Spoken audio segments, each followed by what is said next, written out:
Hi, this is Bentobrocke making a lovely bento of Spam Musubi and Tuna Nigiri.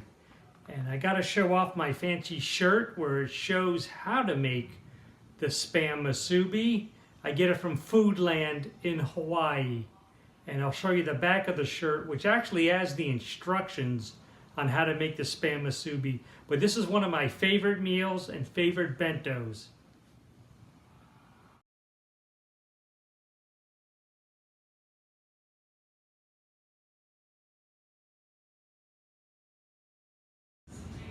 Okay, tonight we're going to make gluten-free Spam Musubi, and it's gluten-free because the teriyaki sauce we are using is gluten-free. The soy sauce is not soy sauce, it's soy-free sauce, so again, gluten-free. We're going to use wasabi Spam, which this version is 25% less sodium to cut out some of the sodium, and some nori strips. The Green Midget Cafe, created in a Monty Python skit, serves eggs and Spam and lots of more Spam and some eggs and a lot of Spam. And I think we all know that wonderful skit. Okay, we have a 3-compartment bento for today. Go ahead and remove the lid. Now the sushi rice is very sticky. It sticks to everything, and including the container. So one way to stop it from sticking when you apply the sushi in is just put a little bit of lettuce in.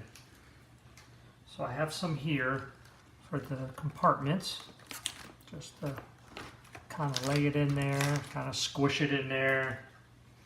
This one here is too big, so I'll have to fold it over just a little bit, but it'll fit really nice and neat in there.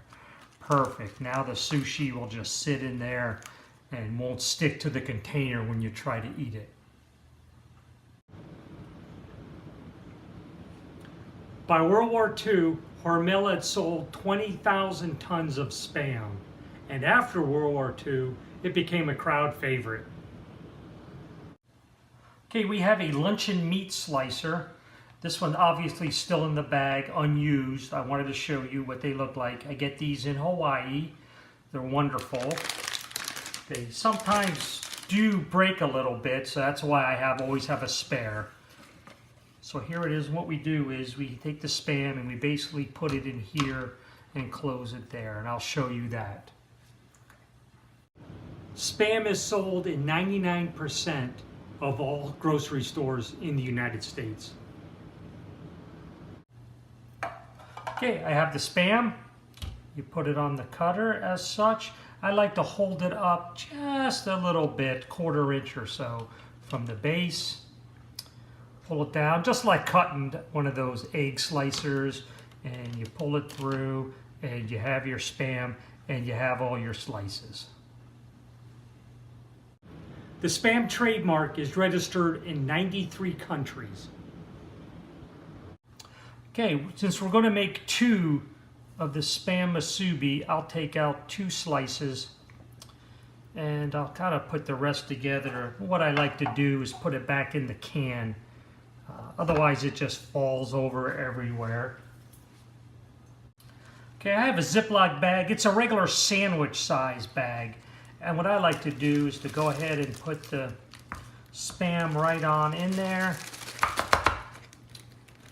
Zip it up. And then I go ahead and put this right back in the fridge, and it'll last a week or 2. But I usually eat it way before then. Okay, we have our 2 slices of Spam and a small container. And what I like to do is just put them in there. Again, I have the teriyaki. I like to give it a good shake. And just pour just a little bit in there to cover them up just slightly. And then I go ahead and let them sit for about 10-15 minutes. And just cover them up. Put them aside, let them rest, and then next we'll go ahead and cook those up. Okay, I've heated up a pan on medium heat. I'm going to add just a couple of glugs of oil. You don't need too much for the Spam because it has a little bit of fat in it itself, but with the teriyaki sauce, it will caramelize slightly, so you'll need a little bit of extra fat in there. And then I pull them out of the container they've been soaking. There you go, that's a nice sound. And put them in there, and we'll let them cook for a couple of minutes, and then we'll flip them. Okay, after making sure they're not sticking to the pan, sliding around, it's been a couple of minutes. Let's go ahead and flip them. Oh, look at that. We want just a little bit of color, a little caramelization. Whoa, that was a little good. That's what we want. That's the flavor right there. That's the money.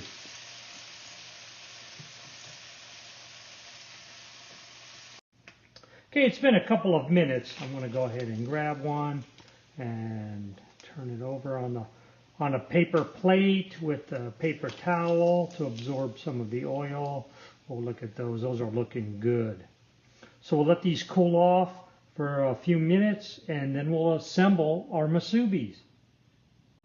The Maui Mall has an annual Spam cook-off. To make our Spam musubi, we're going to use a musubi mold. This one's a 2-in-1, and this one is just a single maker. Now I apologize, it could be hard to see because they're clear acrylic. Spam is made in 2 locations in the United States, Austin, Minnesota, and Fremont, Nebraska, and in 7 countries worldwide. For our Spam musubi, we have our mold, which includes the plunger and the base, our sushi rice, which we made in an earlier video, which is linked in the description below. And whenever you work with the sushi rice, you should always have some water. So, because the rice is very sticky. Now this is water mixed with a little vinegar.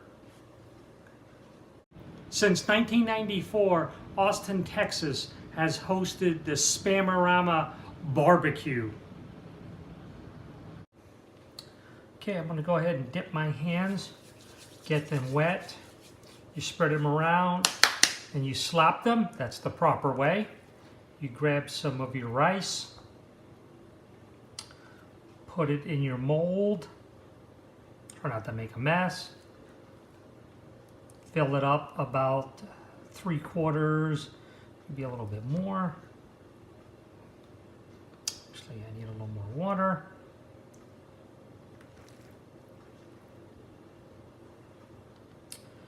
As I mentioned, this is sticky rice. You get it in. Let me wash this off, be right back. Okay, after you put your rice in, you get it about halfway. Put your Spam in there. Push down on the plunger. Then you hold the plunger slightly with a little bit of pressure and you lift the base off, and now you have a lovely rectangle of rice and Spam. Okay, next we'll go ahead and cut our nori, and you can see it's perforated across, but the best way to enjoy it is to go across the grain, about a 1/2 inch across, 1/2 inch wide. You make your strip. Go ahead and put it on here. Flip your rice over. Tighten that up.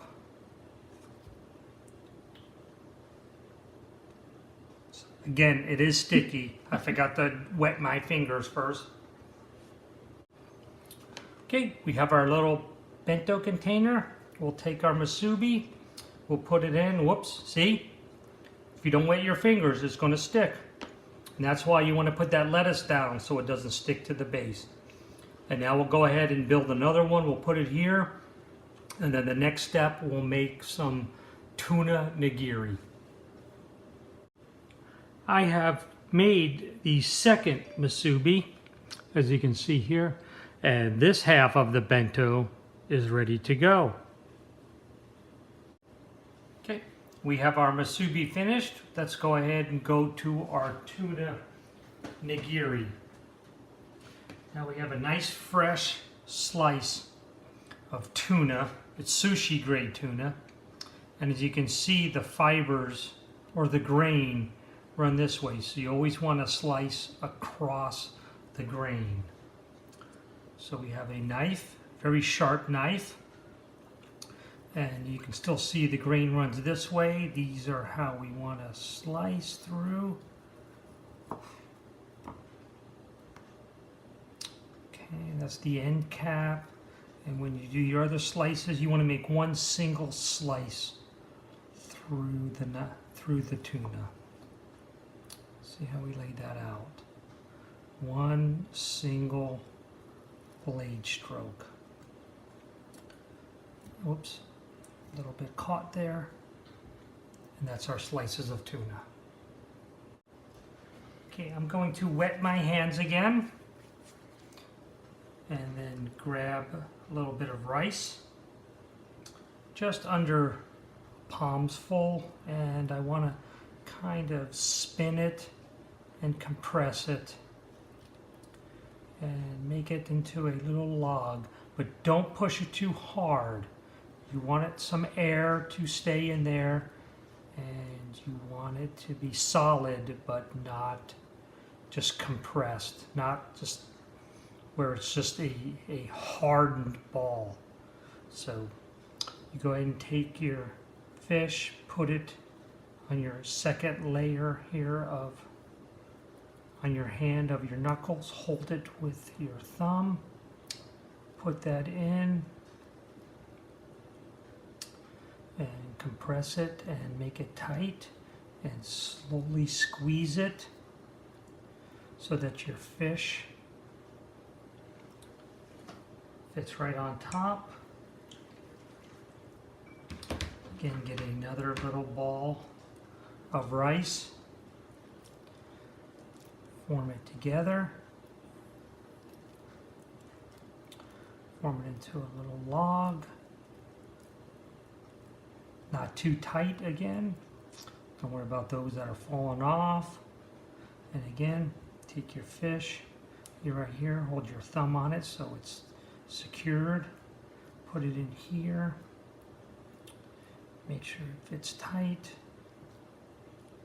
And then use your hands and mold it. Form it together. So move those out of the way. Wipe it off. And whenever you stack it on your plate, you always stagger them so that way it's easier for the customers to pick one up by hand or with their chopsticks. They can always grab one.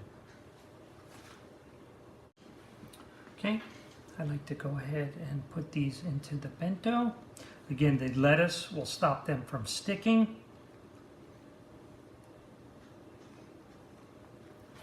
And I personally like just a little bit of wasabi. Now you could put this under the tuna if you'd like, but I like it on top because I seem to taste it better. And you could put a little swat across all of it. A schmear, as I like to say.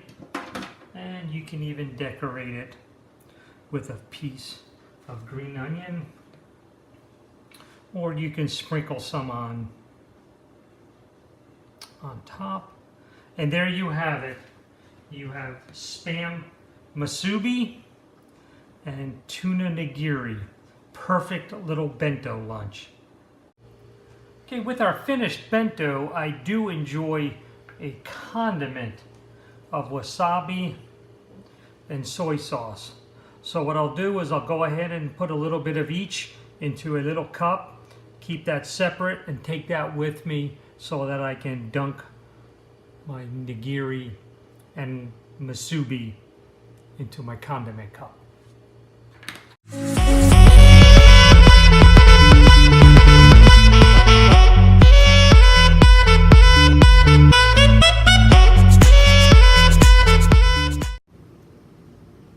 By World War II, darn it, look at that. By World War II, 20 billion, right? Okay. The Spam trademark, oh. Okay, I wasn't ready for that one. Spam is made in 2 U.S. locations, Austin, Minneapolis. That's not even a place. Okay.